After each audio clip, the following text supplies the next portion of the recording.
ber, zein da maitasunagatik egin dezuen erokeriarik haundiena? Ezkontziaz aparte esan nahi, nik behin rafting egin nuen. Nik. Zaldibiko Amundarain errekan, orduko 2 kilometroko abiaduran dijon piragua batea igotzea ausartzen ez denak. Nik, behin, maitasunagatik rafting egin nuen. Ez dakin antzat, zer da rafting. A ber, neoprenozko trajea jantzi, plastikozko txalupa batea igo, eta suizidatzea.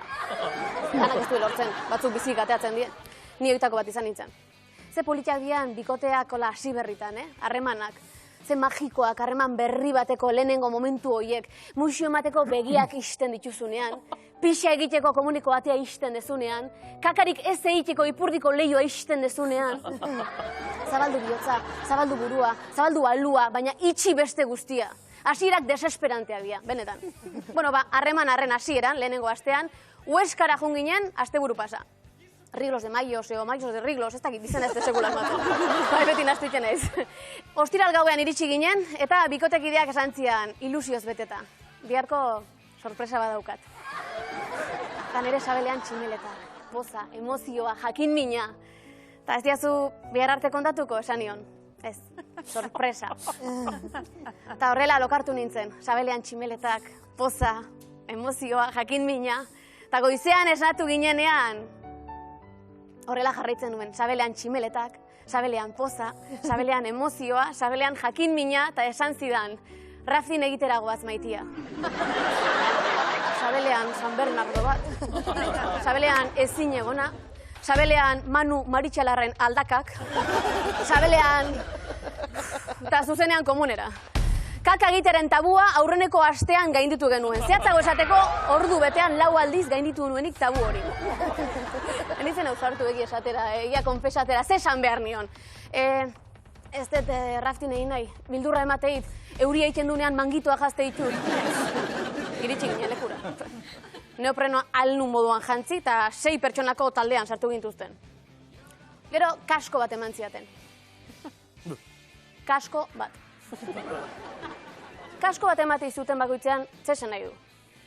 Jarri hau, ze igual burua irikiko dezu horko arkaitz horren kontra hartutako ostiarekin.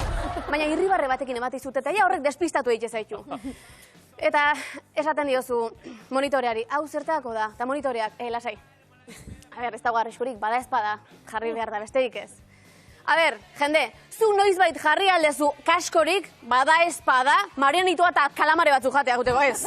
Ez da? Manetzako arriskurik eza hori da, beste guztia suizidio bada. Baina, aneon, eta monitoreak esplikazioak ematen jarraitze zuen, ez da gizertako. A ber, bueno, azteko pisua banatu egin behar da, bai? Denok ezin dugu alde batean jarri, bai? Kalkulatu alde bakoitzean ze pisu dagoen eta horren arabera saiatu zure gorputzarekin, zure pisuarekin diferentzia hori konpentsatzen ados. Bale, oso ondo de puta madre, oza.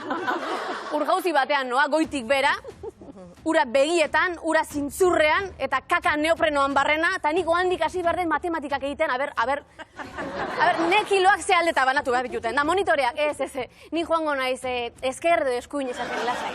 Nik zuek kontatu bizuet, kotxeko karneta esamina inunen, eskerreko beson, pulsera pila bat jarri nitula eskerra eskuin zeintzan aguro bereizteko, ez?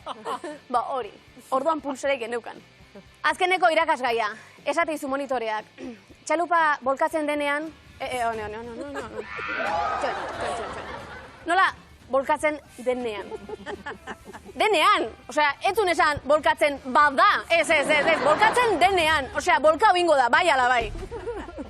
Eta txaluparen azpian harrapatuta gelitzen bazarete, segitzezun. Nola, a ber, txaluparen azpian harrapatuta gelitzen bazarete, batez ere ez jarri urduri. Bale, oso no te jode.